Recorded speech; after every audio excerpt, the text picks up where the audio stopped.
जय श्री गणेश दोस्तों। हमारी आज की कहानी का नाम है आभार। कहानी अच्छी लगे तो प्लीज चैनल को सब्सक्राइब कर लीजिएगा। अब शुरू करते हैं कहानी। बीना जी की बड़ी बेटी भारती की शादी के 2 साल बीत चुके थे, लेकिन उस शादी से आए आर्थिक परेशानी से अभी वे उबरे भी नहीं थे कि उनकी दूसरी बेटी सोनी के लिए भी एक बढ़िया शादी का प्रस्ताव आ गया। एक बेटे और 3 बेटियों की मम्मी बीना जी जल्द से जल्द बेटियों का विवाह कर लेना चाहती थी। सोनी विवाह योग्य थी। ऐसे में शादी का यह प्रस्ताव बहुत अच्छा था। लड़के वालों को दहेज नहीं चाहिए था, परंतु दुल्हन के लिए उन्हें 10 भर जेवर चाहिए था। महंगाई के इस युग में 10 भर सोने का डिमांड सुन पहले तो वीना जी के होश उड़ गए थे। अभी अभी वह बेटी भारती की शादी कर उठी थी। ऐसे में शीघ्र इतने जेवर के लिए रुपए का प्रबंध मुश्किल था। मगर तुरंत ही उन्हें अपनी बहू रेखा के गहने का ख्याल आया।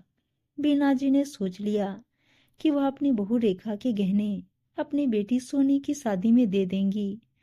वैसे भी रेखा की शादी के 10 बरस गुजर चुके थे।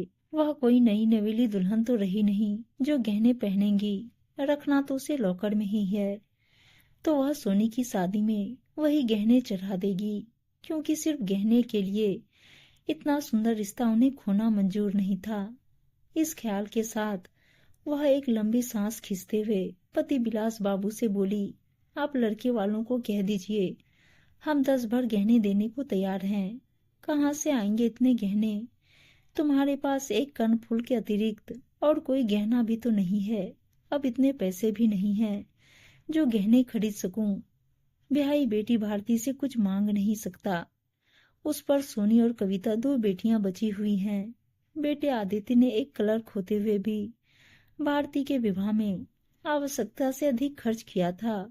अब तुरंत वह सोनी के विवाह के लिए इतना अधिक रुपये का इंतजाम भी कैसे कर सकेगा? मेरे पास विवाह के लायक कुछ जमा रुपये हैं, परंतु 10 भर जेवर के लायक पैसे नहीं हैं। बिलास बाबू अपनी असमर्थता प्रकट किए। अरे बहुत मुश्किल से यह रिश्ता हुआ है। लड़के वाले की कुछ मांग तो नहीं है। हाँ, इतना उन्होंने जरूर कहा कि आप अपनी बेटी को 10 भर गहने जरूर दें, तो इतना तो हमें करना ही चाहिए। बीना जी बोली।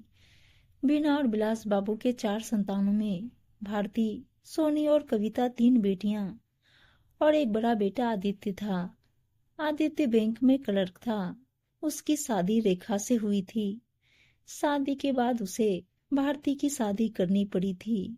उसके लिए उसने कुछ पर्सनल लोन लिया था जो अभी तक कट रहा था। ऐसे में सोनी की शादी में बिलास बाबू उससे कुछ मांगना नहीं चाह रहे थे, मगर बीना जी का कहना था कि बहन की शादी में योगदान करने का सभी भाइयों का फर्ज होता है। इसलिए आदित्य जैसे करे, मगर करना तो उसे ही होगा। रात में जब आदित्य बैंक से आया तो बीना जी और बिलास बाबू उसे सोनी की शादी पर चर्चा करने लगे। आदित्य बोला, पापा, पिछला लोन अभी चुका नहीं। मेरे पास भी इतने पैसे नहीं हैं। ऐसे में 10 भर सोने के गहनों में कम से कम 4-4.5 लाख से ऊपर खर्च आएंगे। फिर शादी में 100 तरह के खर्च, 100 अलग होगा। अभी भारती की शादी कर उठे 2 बरस भी नहीं हुए हैं। इतना पैसों का इंतजाम कैसे हो सकेगा? बात तो सही है, गांव में एक जमीन का इकरा है, लेकिन उसे अभी बेच देते हैं तो फिर कविता की शादी में पैसे कहाँ से आएंगे? वैसे भी गांव की जमीन का इस समय कुछ ज्यादा पैसे मिलेंगे नहीं। बिलास बाबू बोले, पापा, कविता तो अभी इंटर में पढ़ती है, उसकी शादी में देर है। इस समय सोनी की शादी के बारे में सोचिए। ऐसा करते हैं कि लड़के वालों से कह देते हैं हम स्वागत के सिवा और कुछ नहीं कर सकते हैं। आदित्य बोला, ये क्या कह रहे हो? वैसे भी बेटी को खाली हाथ तो विदा नहीं कर सकते हैं। ऐसे में 10 भर जेवर तो हम अपनी बेटी को ही देंगे ना। बीना जी बोली, मम्मी, अपने मन से देना और डिमांड पूरा करने में अंतर होता है। डिमांड मतलब दहेज होता है, इस बात को समझो। आदित्य बोला, देखो बेटा, अब 10 भर जेवर के लिए रिश्ता तोड़ना वाजिब नहीं। कहीं से इतना इंतजाम तो करना ही होगा। बीना जी बोली, मम्मी गहने 2 पैसे में नहीं बनते। सोनार से उधार भी कहे तो वह 75% नगद पेमेंट करने को कहेगा। तुम्हारे पास भी एक कर्णफूल के अलावा कोई गहना है नहीं। अब बताओ क्या करें? आदित्य ने चिंतित स्वर में कहा। आदित्य, बुरा मत मानना, तुम्हारी शादी के 10 वर्ष हो गए। रेखा के गहने तो लॉकर में ही पड़े हैं, उसे ही सोनी को चढ़ा दो। आखिर सोनी तुम्हारी ही बहन है। कर्ज लेकर शादी करो या पत्नी के गहने चढ़ाओ, करना तो तुम्हें ही है। इसलिए मेरा मानना है कि तुम बहू के गहने बहन को चढ़ा दो। ऐसा हर घर में होता है। बीना जी बोली, ये क्या कह रही हो? बहू को ये सभी गहने उसके मायके से मिले हैं। यह स्त्री धन है, उसे हम कैसे ले सकते हैं? बिलास बाबू बोले, अरे ये क्या कह रहे हैं? ननद भी तो उसकी जिम्मेवारी हुई, फिर बड़ी भाभी है, उसे भी तो ननद को कुछ देना पड़ेगा। गहने दे देगी तो कोई अजूबा नहीं होगा। सभी भाभियां अपनी ननद को अपना जेवर देती है। मेरे भी गहने तो आपकी बहन की शादी में उतर गए। मैंने कुछ कहा, बीनाजी ने बिलास बाबू को याद दिलाया। तब की बात अलग थी। फिर एक बार गहने उतर जाते हैं तो बनते नहीं। ऐसा सोचना बंद करो, कोई और उपाय सोचते हैं। बिलास बाबू बोले, पापा, मम्मी ठीक कह रही है। हम रेखा के गहने ही सोनी की शादी में चढ़ाएंगे। आप शादी पक्की कर दीजिए। इतना कहकर आदित्य अपने कमरे में चला गया। बेटे की बात सुन बीना जी आश्वस्त हो गई। सच उनका आदित्य माँ बाप की परेशानी समझता है। बेटा हो तो ऐसा, मगर बिलास बाबू को बहू का गहना देना उपयुक्त नहीं लग रहा था। पत्नी और बेटे की सहमति के बावजूद वह चिंतित थे। सोने के वक्त आदित्य रेखा से बोला, एक बात कहूँ? कहिए। सोनी की शादी में गहने की जरूरत है और अभी पापा का हाथ तंग है। रिश्ता अच्छा है, बस लड़की को 10 भर जेवर देने को बोल रहा है। अभी इतने पैसे नहीं हैं, कर्ज भी कोई कितना देगा। मैं चाहता हूँ तुम अपना गहना सोनी को चढ़ा दो। आदित्य की बात सुन रेखा कुछ पल सोचती रही, फिर बोली, ठीक है। शादी की तैयारी शुरू हो गई। आदित्य ने लॉकर से गहने लाकर रख दिया था। कुल देवी की पूजा में आदित्य और रेखा बैठे। रेखा आखिरी बार अपनी शादी के गहनों को पहन रही थी। इतना जेवर गहना लोग विवाह में ही चढ़ाते हैं, वरना जीवन निकल जाता है बच्चों के परवरिश में, और महिलाएं इतना गहना नहीं बनवा पाती हैं। रेखा सोचती थी वह अपने गहनों को अपने बच्चों को देगी, मगर परिस्थिति। आदित्य गहनों से लदी रेखा को देख रहा था। शादी के 10 वर्ष बाद भी 2 बच्चों की माँ रेखा खूबसूरत लग रही थी। उस पर गहनों ने 4 चांद लगा दिया था। आदित्य ने रेखा को भरपूर नजरों से देखा। कल ये गहने सोनी के हो जाएंगे, उसके मन में ये बात आई, मगर वह खामोशी से कुल देवी की पूजा के कार्यक्रम में शामिल हो गया। इधर सुनार की दुकान पर बिलास बाबू अपने पुराने सुनार से कह रहे थे, मैं 6 महीने के अंदर तुम्हारा कर्ज चुका दूंगा। बस अभी बड़ी बेटी की शादी से उठा हूँ, हाथ तंग है इसलिए। सुनार बोला, भैया बात सही है, 2-4 भर होता तो मैं दे देता, मगर 10 भर। तुम्हें मुझ पर भरोसा है कि नहीं? बिलास बाबू ने पूछा।